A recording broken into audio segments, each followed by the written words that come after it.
Ang pangalan ng Diyos, lumilitaw, kapangalan ng Diyos, si Satanas. At hindi lamang yan, para banggitin ko sa iyo, tama yung binanggit mo kanina, sasabihin ni Mr. Ayan, titulo yan. Totoo yan, titulo.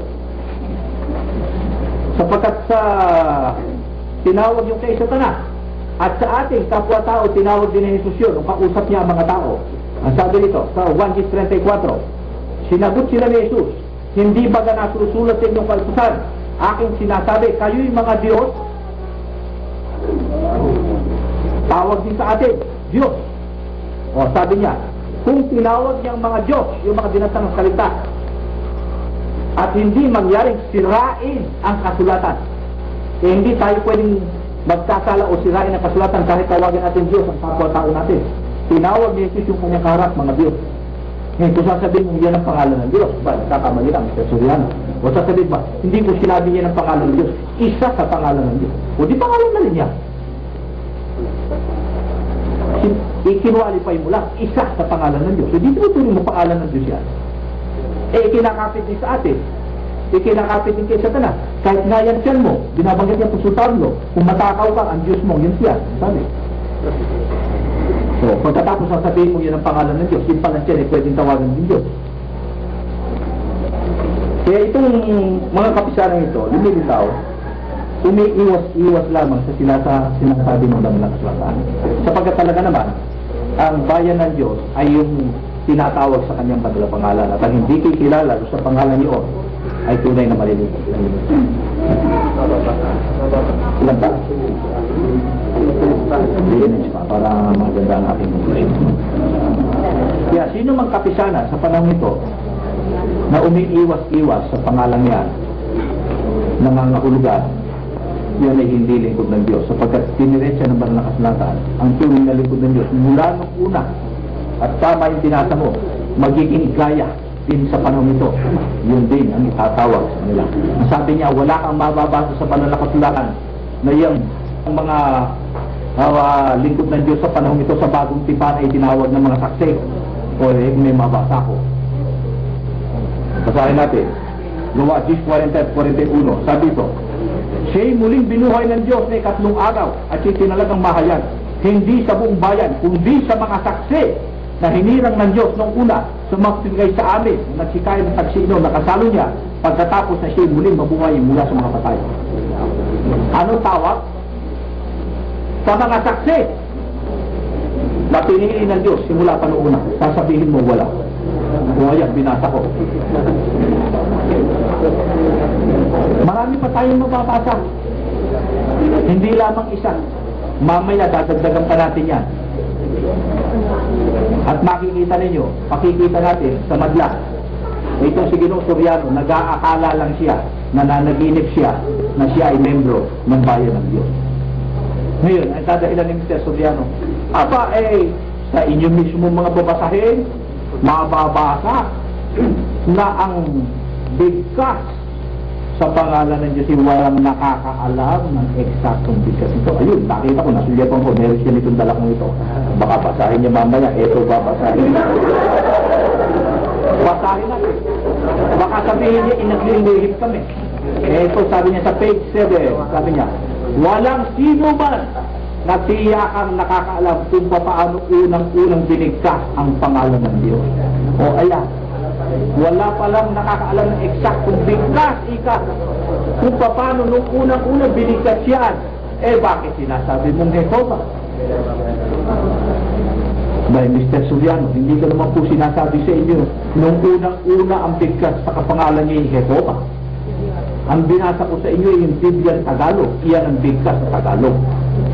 Dahil hindi naman po ako nabuhay nung unang-una, nung panahong bigkasin niya. Hindi natin nga alam yan. Kahit ikaw hindi mo alam, kahit ako hindi ko alam. Pero ang alam ko kung paano bigkasin niya sa ating wika. At yan ang binasa ko sa inyo.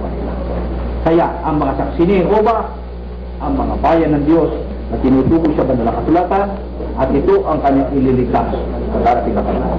Marami pong salamat. Pwede mo na kayo. Alam ka, pwede yung akala ko. Pwede mas magaling, mas masarap, mas maganda. Ngayon, patutunayan ko pa sa inyo na talagang sa banal na kasulatan yung mga lingkod ng Diyos, maging sa panahon ito, ay mga saksi. O, Gawa 22:14 at 15. Ito'y tumutukoy kay Apostol Pablo.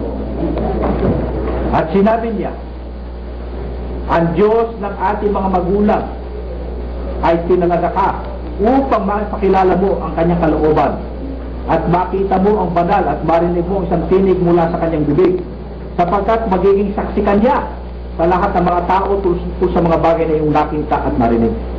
Anong tawag kay Pablo nung siya makumberte? Sinabi niya, ang Diyos ng iyong magulang ang tumawag sa iyo at gagawin kanyang mga saksi. Gagawin kanyang saksi ng Diyos ng iyong magulang. Eh, sino ba ang Diyos ng magulang ni Apostol Pablo? Exodo. Ang mga ninuno ni Apostol Pablo ay ang mga patriarkang sina Moises, Abraham, Isaac at Jacob at iba pa. Ang sabi ni Moises sa Exodo 6:2, at ang Diyos ay nagsalita kay Moises at nagsabi, ako ay si Jehovah at ako'y napakita kay Abraham, kay Isaac at kay Jacob. Anong sabi rito? Ako ay si Jehovah. Kaya yun ang Diyos ni Pablo, ang Diyos ng kanyang mga magulang. Kaya sa makti, ano si Apostol Pablo? Saksi ni Jehovah. Ngayon, bakit? Saksi. Sapagkat yung po iglesia na tinutukoy niya, na binasan niya kanina, na iglesia ng Diyos, mga saksi po yun eh.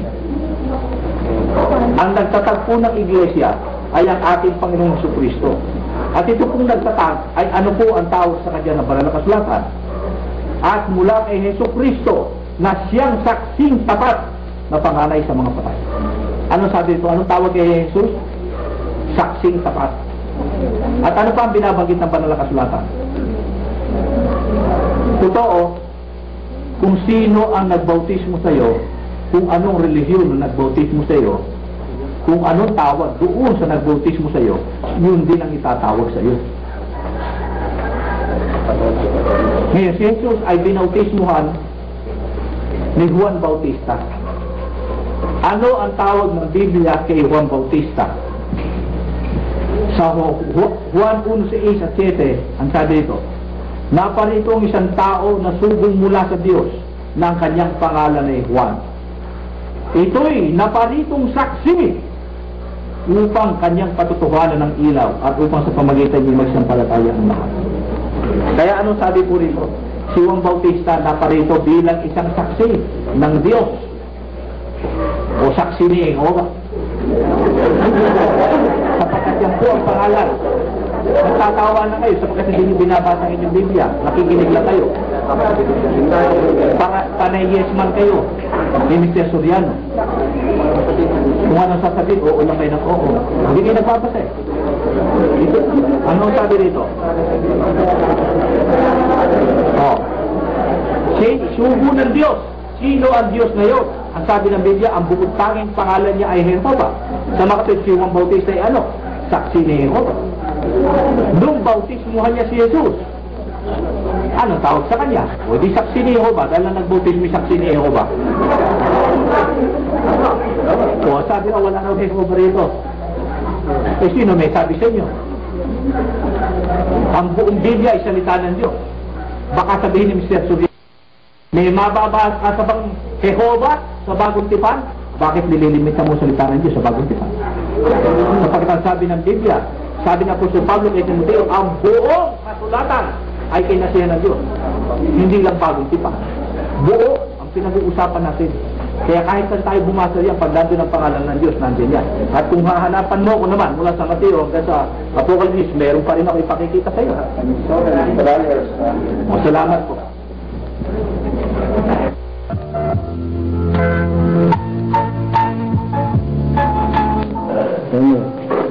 Ang una kong tanong si Reyes ganito. Sabi mo kanina nang basahin mo yung